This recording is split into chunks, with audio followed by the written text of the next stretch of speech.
YouTube channel Egan school. This is Muskan. News आ रही है कि जो एजुकेशन पॉलिसी है वो बदल चुकी है। तो इस वीडियो में हम बात करेंगे कि क्या क्या नए चेंजेस आए हैं इन द एजुकेशन पॉलिसी। जो एजुकेशन पॉलिसी है वो किस चीज़ों पर ज़्यादा फोकस कर रही है, किन चीज़ों को ध्यान में रखकर उस एजुकेशन पॉलिसी को बनाया गया है और क्या बदलाव इस नई एजुकेशन पॉलिसी के साथ हम सभी को देखने को मिलेंगे।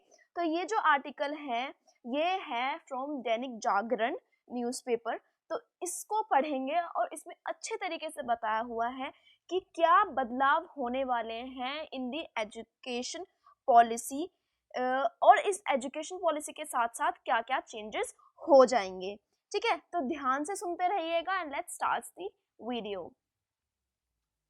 इसमें लिखा है कि 3.5 दशक बाद शिक्षा में बदलाव की जमीन तैयार, यानी अप्रोक्स 3.5 दशक का मतलब है 30.5 यानी 35 इयर्स बाद कुछ चेंज हुआ है एजुकेशन पॉलिसी में। अब इसके आगे नई शिक्षा नीति को मंजूरी, स्कूल से लेकर उच्च शिक्षा तक में आमूलचूल परिवर्तन, यानी जो नई एजुकेशन पॉलिसी है उसके साथ साथ जो हमारे स्कूल की एजुकेशन होती है उसमें तो चेंजेस हैं ही, साथ में साथ जो उच्च शिक्षा होती है यानी जो हायर एजुकेशन होती है स्कूल एजुकेशन के अलावा उसमें भी काफी सारे चेंजेस हमें देखने को मिले हैं। ठीक, अब बदलाव क्या क्या हैं वो देखते हैं।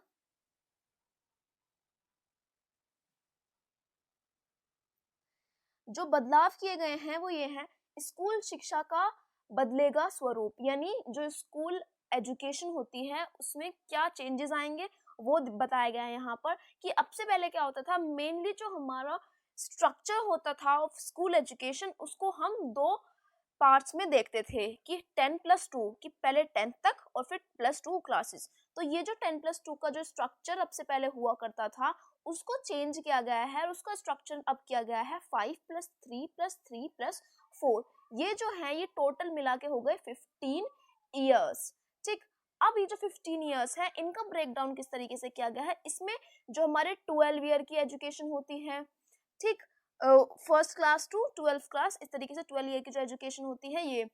उसके अलावा जो हमारे इसमें ऐड किया गया है that is 3 year of pre school. Pre school के 3 साल इसमें ऐड किए गए हैं जिसको इन्होंने आंगनवाड़ी या प्री स्कूल का नाम दिया है। इसमें यहाँ पर ये लिखा हुआ भी है कि पहले 3 चरण में 3 साल प्री स्कूल, उसके बाद 2 साल पहली और दूसरी कक्षा में पढ़ाई होगी, इसके बाद तीसरी में और तीसरी से 5वीं कक्षा तक, छठी से 8वीं कक्षा तक और 9वीं से 12वीं कक्षा के 3 स्तर रहेंगे। इसके अलावा यहाँ पर ये बताया गया है कि तीसरी, 5वीं और 8वीं कक्षा में संबंधित जितनी भी परीक्षाओं का आयोजन होता है वो सब स्कूल की जो अथॉरिटीज होती हैं वो करेंगे, अथॉरिटी द्वारा किया जाएगा। उसके अलावा जो मेन इंपॉर्टेंट बात है दैट इज जो 10th की और 12th की जो बोर्ड एग्जामिनेशंस होती हैं उन वे जो परीक्षाएं हैं वो अभी होती ही रहेंगी। ये डाउट्स भी था स्टूडेंट्स के माइंड में कि जो न्यू एजुकेशन पॉलिसी है क्या उस एजुकेशन पॉलिसी के आ जाने के बाद बोर्ड के एग्जाम्स कंटिन्यू रहेंगे या बोर्ड के एग्जाम्स में कुछ चेंज है। तो जो बात है वो ये है कि 10th और 12th की बोर्ड परीक्षाएं होती रहेंगी। आई होप आपका ये डाउट यहाँ पर क्लियर हो चुका होगा। उसके बाद यहाँ पर है कि उच्च शिक्षा का स्तर होगा और ऊंचा। जो हायर एजुकेशन है उसमें क्या चेंजेस किए गए हैं अब वो देखते हैं। ठीक,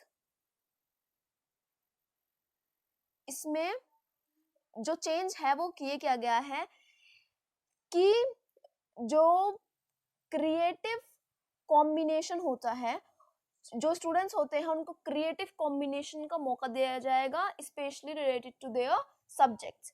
क्या होता है कि जो कुछ कोर्सेज होते हैं या कुछ हायर एजुकेशन डिग्रीज होती हैं जिसमें हमें क्रिएटिव कोर्सेज करने का जो मौका है वो नहीं दिया जाता है, पर जो न्यू एजुकेशन पॉलिसी है उसने इस पर एम्फेसाइज किया है और ये बात अब सामने निकल कर आई है कि क्रिएटिव कॉम्बिनेशन ऑफ सब्जेक्ट्स का मौका अब सभी स्टूडेंट्स को दिया जाएगा। क्रिएटिव कॉम्बिनेशन यानी विषयों को बदलने का मौका जो है वो दिया जाएगा सभी विद्यार्थियों को।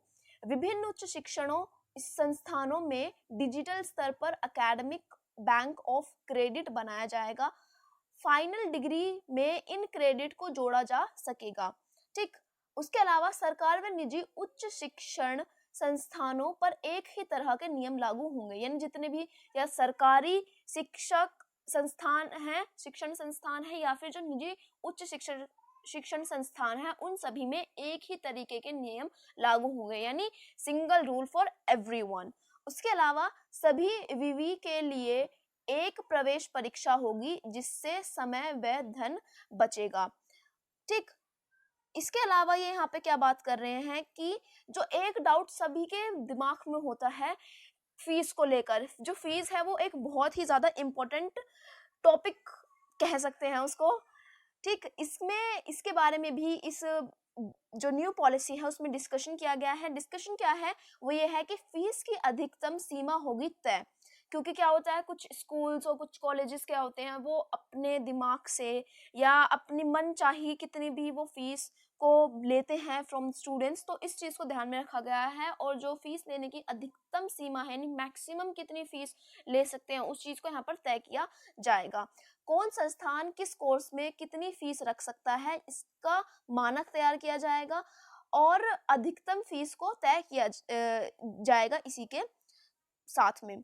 जो उच्च शिक्षा और स्कूली शिक्षा दोनों के लिए होगा, यानी ये जो अधिकतम फीस का जो बाउंडेशन लाई जाएगी, यानी आप इससे ज़्यादा मैक्सिमम फीस नहीं ले सकते हैं, ये उच्च शिक्षा के लिए, उसके साथ साथ स्कूल दोनों के लिए ही होगा। इसके दायरे में निजी और सरकारी दोनों ही संस्थान आएंगे, यानी जो प्राइवेट और प्लस जो गवर्नमेंट इंस्टीट्यूशंस हैं उन सभी के लिए ये चीज़ एप्लीकेबल होगी। ठीक, अभी तक आप देख सकते हैं कि कितनी सारी इम्पोर्टेंट बातें जो एक स्टूडेंट्स के लिए जाननी बहुत ही ज़्यादा ज़रूरी थी वो सामने आई है with the new education policy. ठीक, उसके अलावा यहाँ पर जो मेंशन किया गया है वो ये है कि नई शिक्षक, यहाँ से देखते हैं, नई शिक्षा नीति की मंजूरी का हृदय से स्वागत करता हूँ। ठीक, ये हमारे respected prime minister Narendra Modi ji ने ट्वीट करके बताया था। इसमें उन्होंने लिखा था कि नई शिक्षा नीति की मंजूरी का हृदय से स्वागत करता हूँ। यह शिक्षा के क्षेत्र में बहुप्रतीक्ष सुधार है, जिससे लाखों लोगों का जीवन बदल जाएगा। ऑब्वियसली जिस तरीके के अभी हमने चेंजेस देखे हैं वो ऐसे चेंजेस हैं जो कि काफ़ी समय से होने चाहिए थे, because they are leading to the holistic development of any student, जो कि काफ़ी इम्पोर्टेंट होता है। तो इसलिए इन चेंजेस के साथ साथ जो करोड़ों कह सकते हैं और लाखों स्टूडेंट्स की जो लाइफ है वो बदल जाएगी। एक भारत श्रेष्ठ भारत पहल के तहत इनमें संस्कृत समेत भारतीय भाषाओं को बढ़ावा दिया जाएगा।